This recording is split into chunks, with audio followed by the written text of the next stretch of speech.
গ্রহণ করে আমরা একটা জিলাপি পাবো।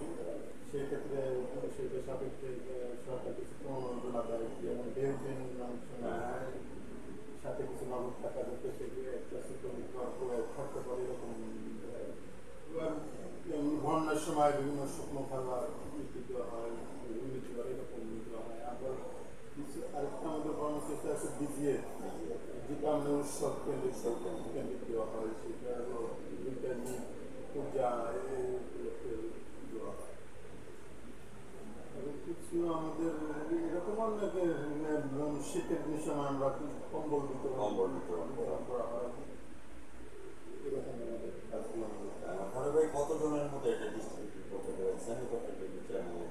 আমি সামাজিক পড়াশোনার কথা শুনতে এটা তো মানে ওভাবে নির্দিষ্ট নাই, মানে প্রত্যেক বছরে যেমন বলুন অনেক সময় সারা উপজেলায় ৬-৭ হাজার কম দিবে।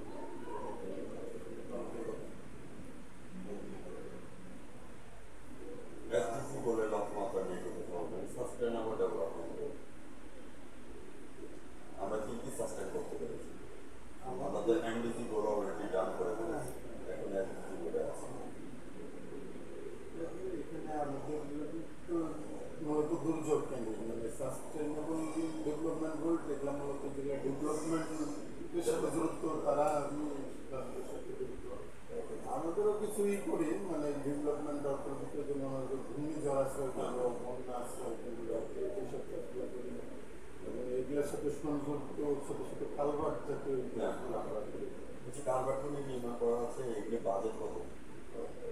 এস্টিমেটের উপর, মানে ড্রয়িং ডিজাইন দিয়ে আমি সাধারণত ছোটো ছোটো গ্রামীণ, মানে যেগুলা দুর্যোগে আক্রান্ত হলে গ্রাম মানে আসতে পারবে না, মানে কোনো আশ্রয় কেন্দ্রে, মানে এইগুলার সাথে যে সংযোগ স্থাপনের জন্য অনেক সময় ছোটো ছোটো কালভার্ট করতে হয়। আমি শেষ পর্যন্ত চলে আসি ফারুক ভাই, যেহেতু আপনি টাঙ্গাইল থেকে আসছেন, টাঙ্গাইলের চঞ্চল সম্পর্কে কিছু কথা শুনতে চাই।